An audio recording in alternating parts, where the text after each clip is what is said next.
जय हिंद दोस्तों, आप सबको इंडिया माई जान पर स्वागत है। दोस्तों, आप सब जानते हो अब रसिया यूक्रेन के जंग के बीच पूरी दुनिया पर यह जंग का असर पड़ने वाला है। कुछ देश है जिनको ये जंग से फायदा होने वाला है, तो बहुत सारे देश ऐसे भी है इस जंग से उनको बहुत ज़्यादा नुकसान भी होने वाला है। और भारत भी एक तरीके से आप कह सकते हो ये जंग का नुकसान झेलने वाला है, हालांकि पॉजिटिव साइड भी है। अब बड़ा सवाल ये है, भारत अब तक अमेरिका, यूरोप के बहुत सारे देशों के प्रेशर के बाद भी रसिया के खिलाफ नहीं गया है और यूक्रेन का सपोर्ट नहीं किया है। तो अब उम्मीद ये लगाया जा रहा है कि अमेरिका का जो काटसा सैंक्शन है वो भारत के ऊपर लगना बिल्कुल तय है। तो बहुत सारे दोस्तों का ये सवाल है, क्या भारत को पूरा 5 S-400 सिस्टम मिलेगा? क्योंकि अगर अब काटसा सैंक्शन लगेगा तो भारत की इकोनॉमी के ऊपर भी असर पड़ेगा। अब तक खबर ये था कि हमको एक S-400 सिस्टम का कुछ पार्ट मिल गया था, हो सकता है पूरा भी पार्ट मिल गया हो, क्योंकि आप अगर देखोगे राफेल डील जब भारत फ्रांस के साथ किया था या फिर जब पहले राफेल भारत आए थे तो पूरे दिन मीडिया कवरेज चला था।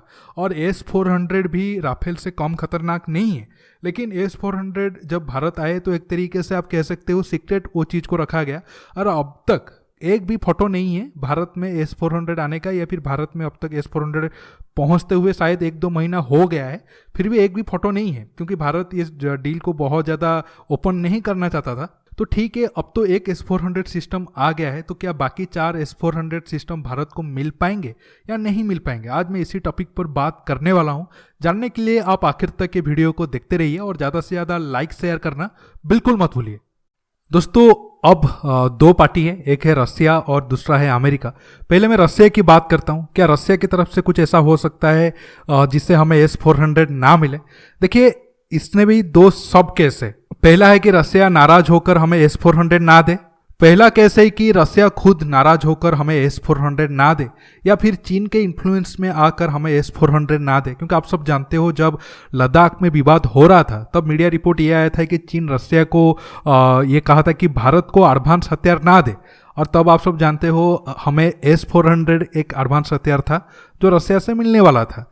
अब प्रेजेंट टाइम में रसिया यूक्रेन की जंग में भारत यूक्रेन के साथ तो नहीं आया है, लेकिन रसिया के सपोर्ट में भी बिल्कुल नहीं गया है। और एक तरीके से अगर आप देखोगे हमारा गवर्नमेंट तो बिल्कुल एक तरीके से रसिया का विरोध ना करके रसिया का साथ दिया है, लेकिन हमारा मीडिया बिल्कुल प्रो यूक्रेन है। क्योंकि हमारे जितने भी मीडिया हाउस है, आप बता सकते हो एक भी मीडिया हाउस रसिया जाकर ये सारे मुद्दे को रिपोर्टिंग नहीं किए हैं, सब यूक्रेन में गए हैं और यूक्रेन का पॉइंट ऑफ व्यू को ज़्यादा हमारी मीडिया पे चलाया गया है, ताकि वो राइट विंग हो, लेफ्ट विंग हो, कोई भी विंग का मीडिया हो, सब यूक्रेन की मुद्दे को ही ज़्यादा चला रहे हैं। तो ऐसा क्या कुछ हो सकता है रसिया हमारे ऊपर नाराज हो जाए? क्योंकि रसिया के एम्बेसी तो हमारे मीडिया के ऊपर पहले से ही नाराज हुआ है यूक्रेन के ऊपर जो रिपोर्टिंग हो रहा था। देखिए, ऐसा बिल्कुल नहीं है। रसिया की तरफ से ये बयान आया है कि हमें S-400 सिस्टम बिल्कुल मिलेगा और उसमें कोई डिले नहीं होगा।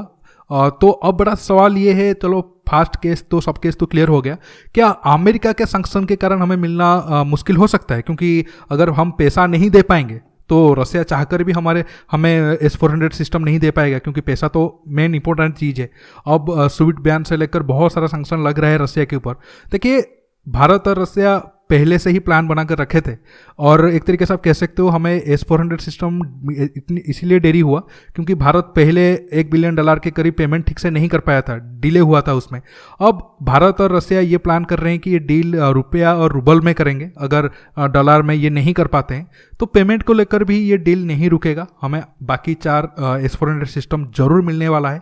रसिया की तरफ से इस पर कोई भी डिले नहीं होगा, ये आप एक तरीके से लिख कर रख लो। हाँ, जितना जल्दी मिल जाएंगे उतना जल्दी अच्छा है। अगर जंग के कारण रसिया के अंदर प्रोडक्शन में कुछ देरी हुई या फिर उसमें कुछ प्रॉब्लम आया तो अलग बात है, नहीं तो मुझे कोई बहुत बड़ा कारण नहीं लग रहा है या फिर दिख रहा है कि जिसमें हमें कह सकते हैं कि नहीं हमें S-400 सिस्टम मिलने में देरी होगा या फिर बिल्कुल कैंसिल होगा। अब मैं अमेरिका की तरफ आता हूँ। दोस्तों, अमेरिका की बात करें तो अमेरिका कुछ भी करके S-400 सिस्टम को रसिया से मिलने से रोक नहीं सकता है।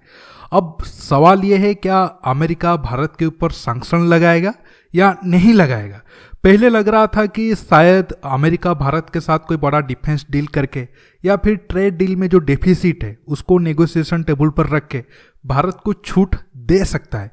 लेकिन जब रसिया यूक्रेन के बीच एक बार जंग शुरू हो गया तो अब मुश्किल लग रहा है भारत को S-400 सैंक्शन से छूट मिले, क्योंकि यूनाइटेड नेशन में तकरीबन 4-5 बार वोटिंग हो चुका है और हर बार भारत रसिया के खिलाफ नहीं गया है।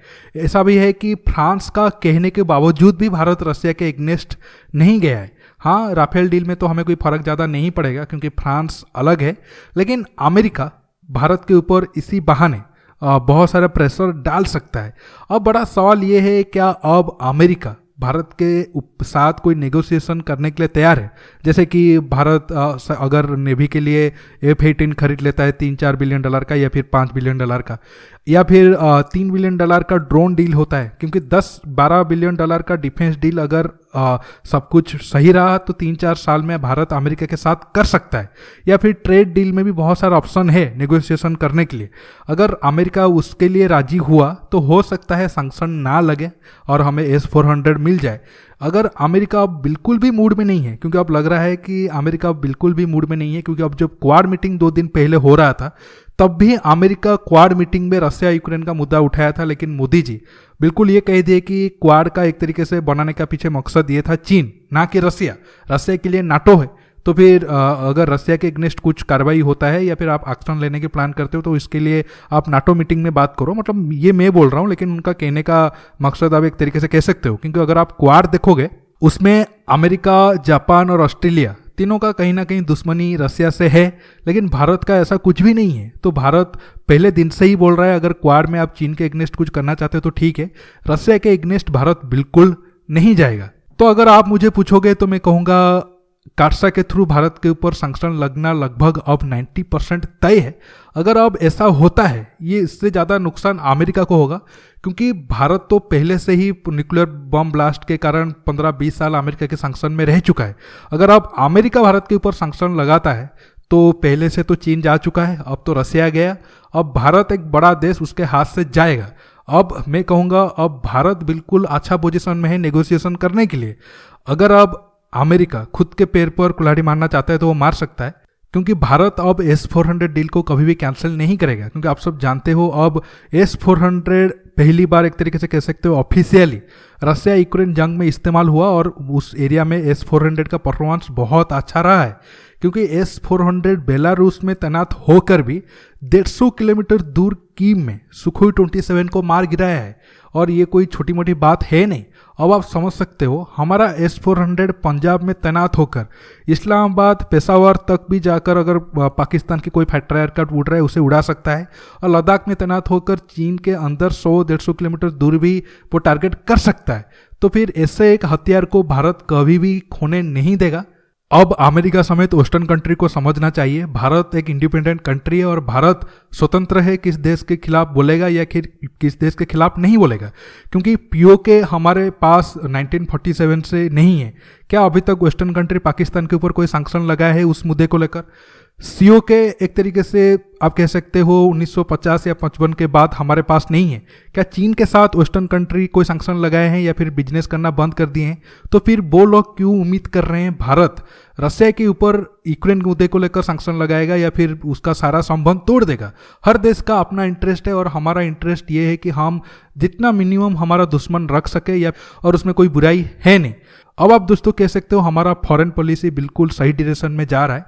अब आप इस मुद्दे पर क्या अलग राय रखना चाहते हो नीचे कमेंट बॉक्स में कमेंट करके बताइए, और ये वीडियो को ज़्यादा से ज़्यादा लाइक शेयर करने के साथ साथ आप मेरे चैनल को सब्सक्राइब करिए, और सब्सक्राइब बटन के पास जो बेल आइकन है उसे प्रेस करिए ताकि आगे आप मेरे आने वाले वीडियो को मिस ना कर सके। दोस्तों रुकता हूँ, बहुत जल्द और एक नया टॉपिक के साथ मिलूंगा। नमस्कार, जय हिंद।